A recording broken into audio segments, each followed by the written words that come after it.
Hello everyone. Today I'm going to be talking about removing the front grille on the 2019 MK7 Jetta. This does work on your other trim models like the R-Line, your GLI, and your SE. So they should be pretty similar across the entire MK7 car line. So I've already taken it off, but essentially all you're doing is just pulling out little clips. A lot of people say you have to take off the whole bumper, and you actually do not need to at all. The only thing you need to be careful for is the front collision sensor that's hidden behind your emblem and any other cruise control sensors that may be back there. For those who might be wondering, I do have a couple aftermarket lights, so just ignore those for the purpose of this video. So kind of looking behind here, I already have the sensor plugged in and all that, so I'm not going to unplug it.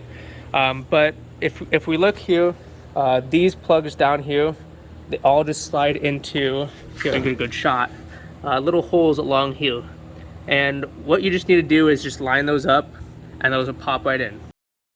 Just as another shot of the actual clips, what is actually being removed are going to be these, all along the bottom here. The only thing holding this grill in are these little clips, and then these little tongue and groove pieces that slide in, and then the actual screws that go onto the top holes here.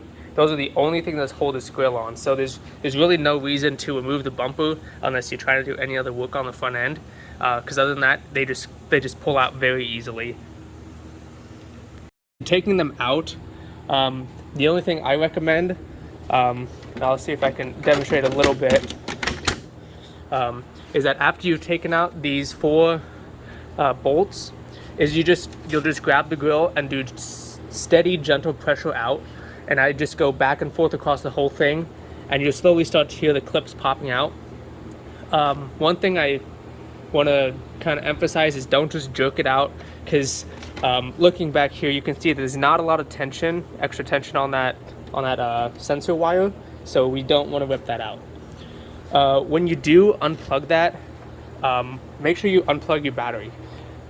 If you don't unplug your battery, unplugging this could cause an error, and then you have to have the whole sensor reprogrammed by Volkswagen, which could cost you a couple $100.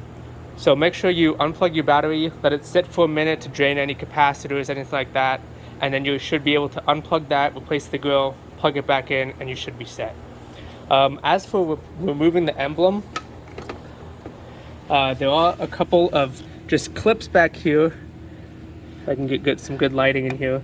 These are just a couple of clips, and you just take a little tool or screwdriver, however you want to, and you just carefully pry on those, loosen it up, and it'll pop right out. Same thing for this actual module, the sensor module. It just clips out, and then you can just clip it back into your replacement grill. So cutting into where the actual sensor and Volkswagen emblem are removed, after you've removed the whole grill, this is my old grill actually, there's two little holes up here. These are where the clips are going to be. So down here it'll be attached to like these little slider clips. So you'll just take a pry tool, kind of like this, whichever you prefer, and you'll just pry those out. It'll loosen up, and then on the front side, it'll pivot out a little bit, and then you pull straight up. So if looking at the front side, so once these two clips are loosened out, what you do is you'll pull it out, and then you'll lift straight up this direction. Once that's done, your sensor module sits right here. You can see these little like grooves on each side. The sensor module actually will pivot out, kind of like the whole emblem does. It'll pivot out and then slide out along these little grooves.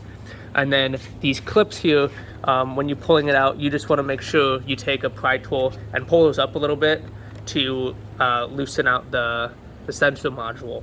Other than that, once you pull it out, replacing it's the exact same way. You just slide it back in along these two grooves, and then you just push it back in.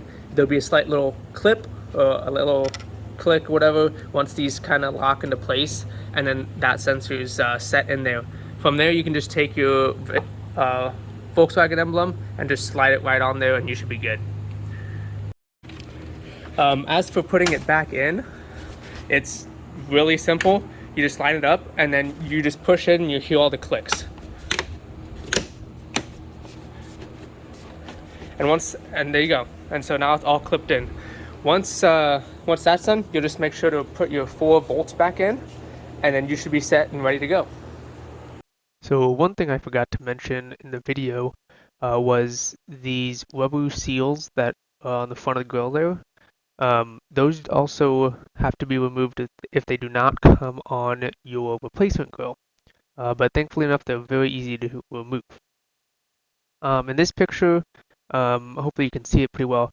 So these little holes along that top side of the grill, those are where I don't know the name of the actual connection, but it's one of those perforated plastic pins, if you will. And there's four or five of them in each side, and they just pop up very easily with a little pry tool. Just make sure you don't rip them out of the rubber. But they are separate from the rubber. They're not all one piece. So if you do separate from them from the rubber, it actually is pretty easy to put them back in. But other than that, that should be it.